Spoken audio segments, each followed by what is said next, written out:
देख रहे हैं SRTV न्यूज नेटवर्क और मैं हूं मनीषा श्रीवास आपके साथ। इस वक्त की मुख्य खबरें, खास मुलाकात विशेष मेहमान से। में सर्व सुविधा युक्त संजीवनी फिजियोथेरेपी सेंटर पेशेंट की सेवा के लिए उपलब्ध है।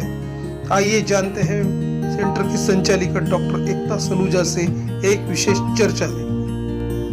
दर्शकों, इस वक्त हमारे समक्ष है Sanjeevani physiotherapy centre and gym की संचालिका डॉक्टर एकता सलूजा मैम, हम आपसे ये जानना चाहेंगे कि कोरोना के बाद देखा गया कि काफ़ी लोगों में इम्यूनिटी लो हो गई है, तो ऐसे लो इम्यूनिटी होने के बाद काफ़ी लोगों को ऐसा लग रहा है कि उनका रुख जिम की तरफ बढ़ना चाहिए, या ऐसे लोग हैं जिनको डॉक्टर सजेस्ट करते हैं कि आपने फिजियोथेरेपी करना चाहिए। तो आपका जो फिजियोथेरेपी सेंटर है, किस तरह से वहाँ पे कंसल्टेंसी दी जाती है, उस बारे में आप बताइए। जैसे कोरोना में क्या होता है, स्पेशली कि पेशेंट्स को वीकनेस आ जाती है, बॉडी पेन रहता है, लंग्स वीक हो जाते हैं, स्पेशली लंग्स में बहुत इफेक्ट होता है, तो उसमें फिजियोथेरेपी का बहुत इंपॉर्टेंट रोल रहता है, स्पेशली लंग्स के लिए, है ना, क्योंकि सबसे ज़्यादा इंपॉर्टेंट लंग्स ही है। सांस में लोगे तो आप क्या करोगे, है ना। तो उसके लिए हमारे क्लिनिक में जैसे कार्डियो फिजियोथेरेपी होता है, जिसमें लंग्स की ब्रीदिंग एक्सरसाइजेस, और मेरा जिम भी है तो उसमें साइकिलिंग, वॉकिंग और सब ट्रेडमिल है, तो उससे उनका इम्यूनिटी भी बढ़ता है, लंग कैपेसिटी भी बढ़ती है। बहुत सारी ऐसी एक्सरसाइजेज है लंग्स की जो कराते हैं। Plus body pain and weakness के लिए मशीन्स रहती है, जिससे आपका पेन रिलीफ होता है। पेन रिलीफ के बाद एक्सरसाइज स्ट्रेंथ ट्रेनिंग कराते हैं, उनकी बॉडी की ताकत बढ़ाते हैं मसल्स की, जिससे वो बैक टू वापस नॉर्मल लाइफ आ सकते हैं। आमतौर पे ये भी देखा कि जो यंगस्टर्स जिम की तरफ जा रहे हैं, जिनकी अभी तक बैठी जीवन शैली थी, काफ़ी जंक फूड इंटेक कर रहे थे, जिनकी सेडेंटरी लाइफस्टाइल थी, तो ये जो यंगस्टर्स जो जाते हैं जिम की तरफ, तो ये ऐसा पता चला है कि ये कुछ जो जिम संचालक है उनको हाई प्रोटीन लेने के लिए बाध्य करते हैं, बॉडी बिल्डअप के लिए, मसल टोन अप के लिए। तो आप बताइए, तो आपके भी जिम में इस तरह का कुछ प्रयोग होता है क्या? नहीं, मेरे जिम में प्रोटीन सप्लीमेंट्स तो मैं मोस्टली सबको अवॉइड करने ही बोलती हूँ। नेचुरल सप्लीमेंट लो आप, जैसे नेचुरली आपको फूड में इतना प्रोटीन मिल जाता है, एग्स खा लो, स्प्राउट्स खा लो, चने खा लो, राजमा खा लो, ऐसे नेचुरल प्रोटीन्स में आप जाओगे तो आपका हो जाता है। इतना हाई प्रोटीन लोगे तो उससे क्या, फिर आपका किडनी में प्रॉब्लम आ जाती है, हार्ट अटैक आ रहा है आजकल। नए जितने भी यंग पेशेंट्स हैं, बिकॉज ऑफ जिम उनको हार्ट अटैक आ रहा है, बिकॉज उनका किडनी पे प्रेशर बढ़ जाता है प्रोटीन का, तो उससे फिर हार्ट पे प्रेशर आता है, इसलिए हार्ट अटैक आता है। तो मैं तो हाई प्रोटीन का भी सपोर्ट नहीं करती हूँ। नेचुरली आप जितना करो उतना अच्छा है। वेट्स भी जैसे एक लिमिट तक ही उठाना चाहिए, जैसे हेवी वेट ट्रेनिंग कर लेते हैं उससे भी हार्ट पे लोड आ जाता है, तो फिर वो सब हार्ट अटैक और हाई रिस्क पे हो जाते हैं वो लोग। इसलिए लो प्रोटीन लो अपना, और नेचुरल जितना आप लोगे उतना आपके बॉडी के लिए अच्छा है, और उतना जितना आपका बॉडी वर्कआउट करेगा उतना प्रोटीन बर्न होता है। पर इतना हाई प्रोटीन लेंगे तो वो क्या, वो पता नहीं चलता है, क्योंकि वो जो जिम कर रहे हो तो उनको उतनी अवेयरनेस नहीं होती है ना कि हम हाई प्रोटीन ले रहे हैं, मेरे मसल्स बिल्टअप हो रहे हैं, बट किडनी और बॉडी पे क्या इफेक्ट हो रहा है वो उनका जिम इंस्ट्रक्टर नहीं बताता ना।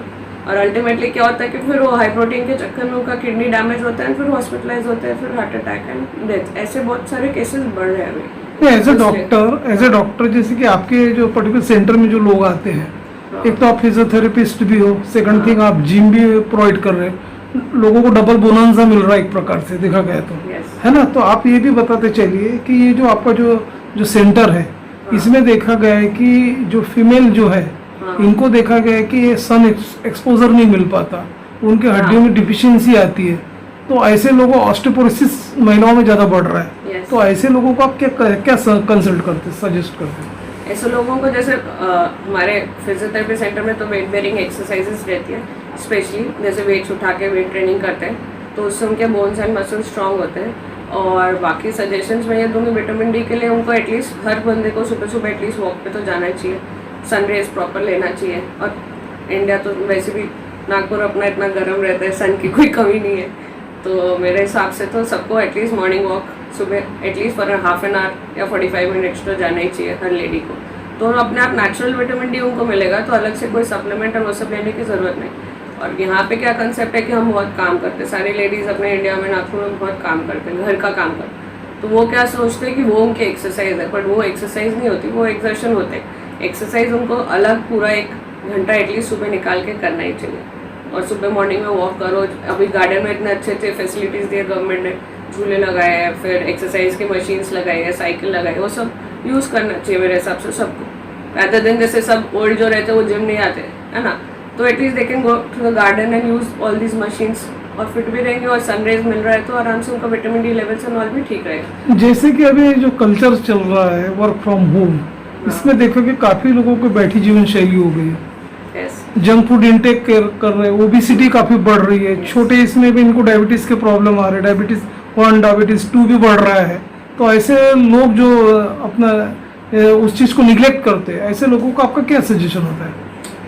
हाँ, जैसे अभी जैसे वर्क फ्रॉम होम तो बिकॉज ऑफ कोरोना उनके पास ऑप्शन नहीं था, बट इसलिए उनके लिए मैं ये बोलना चाहूँगी कि जैसे उनके कॉल्स रहते हैं है ना, और कंटिन्यूस उनको काम ही करना पड़ता है, तो लैपटॉप का उनका सिटिंग पोजीशन ठीक होना चाहिए, पोस्चर ठीक होना चाहिए, प्लस जो कॉल्स है वो मोबाइल पे लेके घर पे ही वर्क करते हुए भी काम कर सकते हो। ऐसा नहीं कि उनको एक जगह बैठ के ही करते रहने से, कुछ मोबाइल पे भी वर्क कर सकते हैं, तो वो घर पे ही चलते फिरते वॉक करते हुए भी कॉल कर सकते हैं, अपने काम कर सकते हैं। और जब बैठते हैं तो एटलीस्ट उनका सिटिंग पोजीशन सही होना चाहिए, प्रॉपर टेबल प्रॉपर चेयर होना चाहिए, जैसे वो प्रॉपर ऑफिस में बैठते हैं। और बीच बीच में ब्रेक लेके वॉक करते रहेंगे तो बॉडी भी फिट रहेगी, और सिंपल जॉइंट मूवमेंट्स करते रहेंगे तो भी कोई प्रॉब्लम नहीं रहेगा। पर जब कंटिन्यूस बैठे रहेंगे तो फिर उनके ओबेसिटी है वो तो बढ़ना ही है।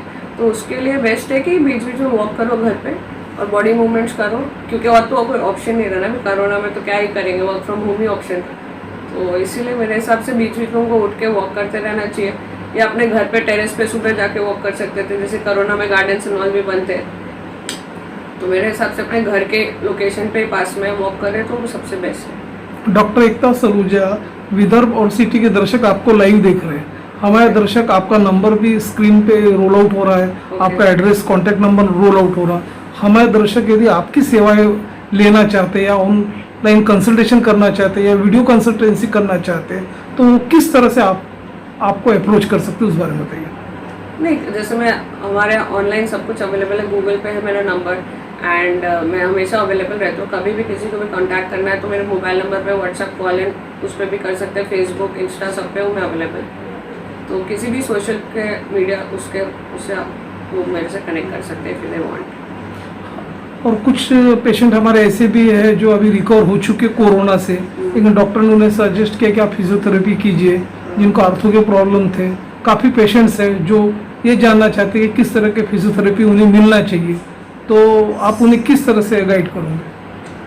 हाँ, जैसे उनके लिए स्पेशली घर पे भी वो बहुत एक्सरसाइजेस कर सकते हैं। सेंटर आए तो अच्छा, नहीं तो फिर सबसे अच्छा लंग्स का अपना नॉर्मल ब्रीदिंग एक्सरसाइज, बलून फुलाए, सिंपल बलून फुलाना ही बहुत अच्छा एक्सरसाइज होता है। फिर वॉक करें, वॉक करने से इम्यूनिटी और ओवरऑल बॉडी स्ट्रेंथनिंग हो जाती है। और बाकी मेन तो ऑक्सीजन का है, तो उसके लिए ब्रीदिंग ही मैं बोलूँगी ज़्यादा। और जॉइंट पेन्स एंड ऑन के लिए थोड़ा हॉट फॉर्मेटेशन, थोड़ा सिकाई कर सकते हैं, सेकने से उससे भी थोड़ा रिलैक्स हो जाते हैं वो। प्लस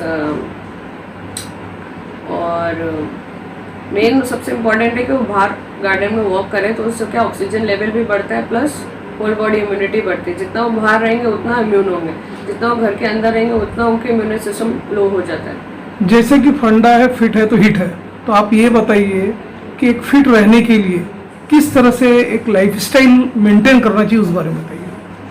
हाँ, फिट है तो हिट है भाई, जैसे हेल्थ इज वेल्थ है ना।